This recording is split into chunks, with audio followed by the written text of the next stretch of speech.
Hey everybody, welcome back to Greasy Boy Customs. Today we're back on the 77 Bronco and we're going to start off talking about this custom aluminum oil pan installation. Before we dive in and get started, I want to show you something really cool that I just got.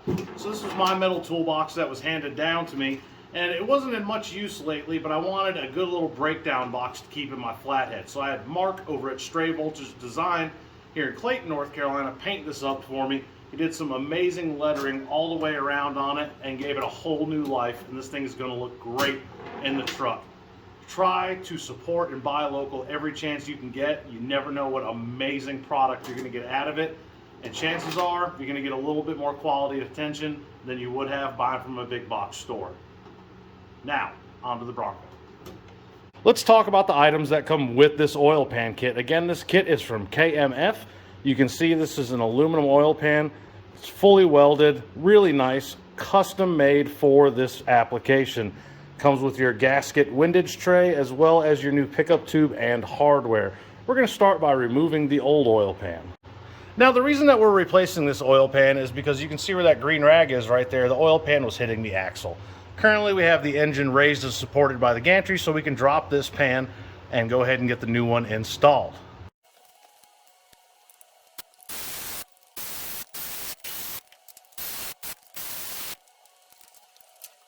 So here is our factory pan. You can see it looks pretty identical as far as the windage tray gasket, but some noticeable differences. The factory, you have this plastic pickup tube, whereas now we have this nice metal tube. Also, the shape of the pan. Now, if you'll notice, the factory pan on the left has a substantially larger sump, and the one on the right, the new pan, is notched out to accommodate for the front axle. You do need to remove this factory O-ring for your sump, and then your new pickup tube is already equipped with another O-ring and will sit in here. But you may be wondering, what holds it up? Well, you see back there that tab? That one right there. That holds it up. It holds it up via your bolts back here for your main caps. So it actually comes with a new bolt. You'll remove that one, install this bolt, and then you'll be able to mount your block onto there. All right, as you can see, we've got our stud installed. Now, remember, you have to torque these. Use the proper torque spec. It's very important. We've already torqued it to the final step, but now we need to go 90 degrees. A good way to do this is to mark your socket. Take a paint marker, make a mark here, and then you can reference it, or you can go by the flats on the bolt. But either way, make sure you follow the proper procedure. Put a little bit of lube on there. It's going to go up in the pocket, and then that's going to go up there. And it does come with a spacer on the bolt head right there, and you can put your bolt in, tighten it down. It doesn't say to use Loctite. Wouldn't be a bad idea though. Once you get that hand tight, we're not going to bolt it in all the way because we're going to make sure the oil pan fits up there. And you'll notice, probably going to have this off, put the gasket on, then put this up. But we're going to go ahead and test fit the oil pan before we get too far. Make sure everything's going to work. All right. There we go. Got the oil pan just kind of held up in place. You can see everything fits. It's clearing everything. So we'll go ahead and get this back out. And now we're going to install our gasket and secure this pipe for the last time.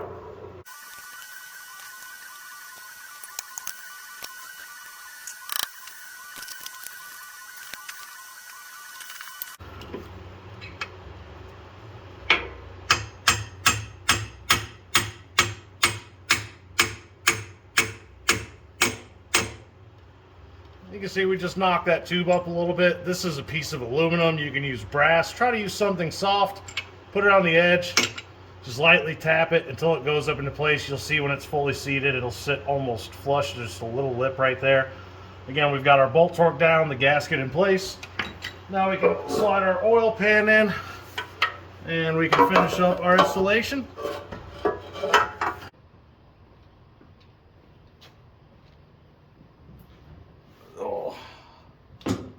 You're gonna take these screws out. Don't take them all out. Leave one on each side, otherwise your glass is gonna go thunk and fall down. So, put some safety glasses on. I know it seems stupid, but if you've never had your eyes drilled out, it's not fun. I've had it done like 5 or 6 times. Not only that, it's like $150 each time, with or without insurance.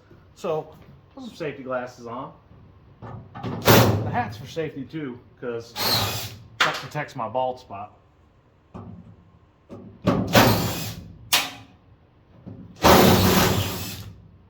I'm really impressed that all these came out.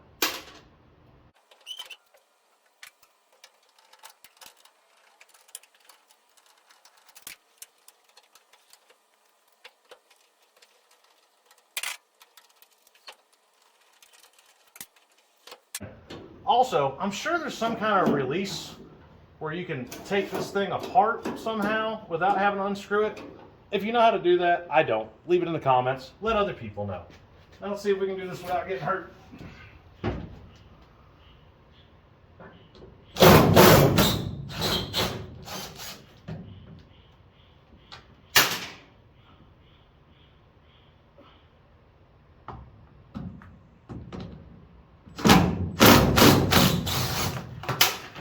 Hey, look at that.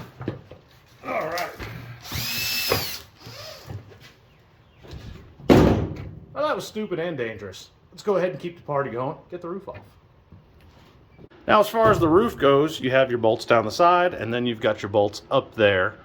We're going to take these ones down the side first. Nice things about the one on the side is you can get a ratchet in there. And of course, there's fucking nuts on the bottom. Why? Why? It's actually pieces of particle board, plywood, whatever you want to call it, on here. They must have had some wooden platform across the back.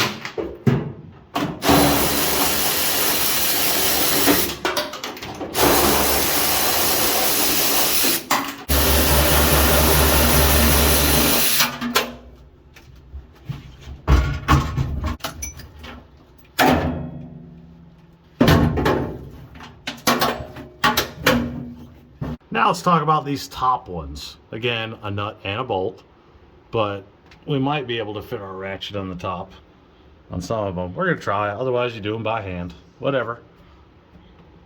Well, there you go. The Bronco is now topless. Well, we did it with 4 people. Honestly, 2 is perfectly fine. And if you're really a badass, one big strong person, get under there and pick it up and walk it off, I guess. But we didn't do that. Anyway, this is going to help us out a lot, especially when we're doing these wheel tubs over here. The inner wheel tubs are fine on the back side, but on the front side, they're dented up, beaten up, rotted out. So we got new ones. It's going to be a lot easier to put those in with the top off. And also, before we remove this cowl section here and replace the windshield frame and the lower windshield cowling, we're going to brace the body. Yes, the doors are on it.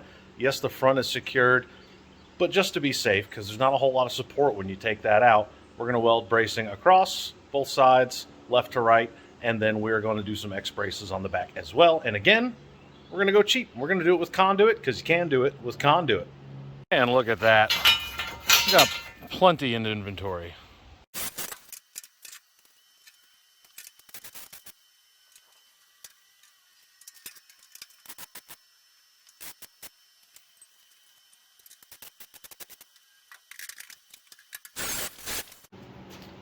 Sometimes it's helpful to give your pipe a little squeeze, start it going flat, and then usually hammer it.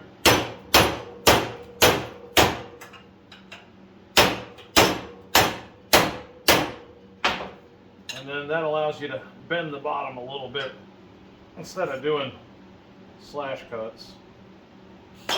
That's just the way I do it.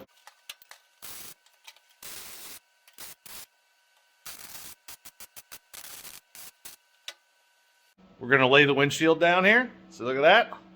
And then we've got to remove it. But guess what? More spot welds. And just what we wanted, more spot welds. So you see you have your hinge here. And you've got this weather strip that, there you go. That's off. And you'll see there's spot welds, like one right there, and right there, so on and so forth. We're going to drill those out and remove this. Before we start drilling out all these spot welds, I highly recommend you clean off the area like so. and then you can see where your spot welds are. These are massive spot welds. Luckily, we're not too concerned because the hinge can be changed, and we're not using that bottom piece, and that piece probably gets sold.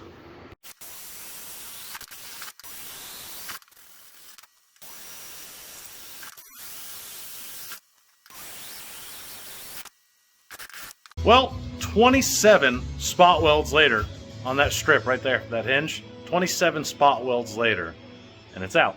Look at that. Now we just have to come over here and finish ripping this out, and then start putting good parts back on. There's our new piece. Look at that. So much better. It's already got all the nuts welded in it everywhere. All the brackets are in the right spot. We double checked everything.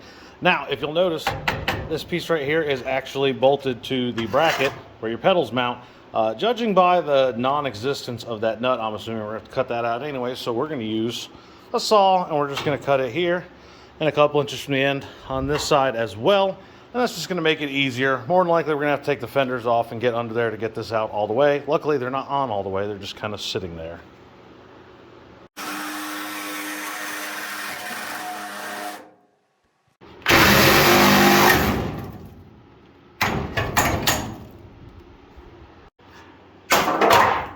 We have our cowl piece set in.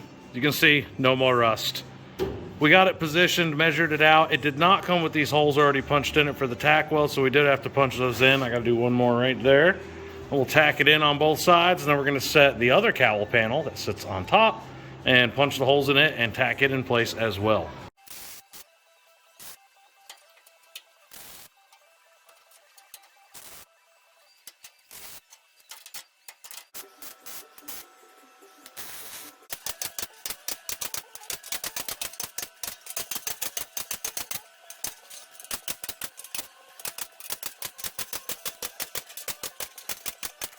Well, that is going to wrap it up today on the Bronco video.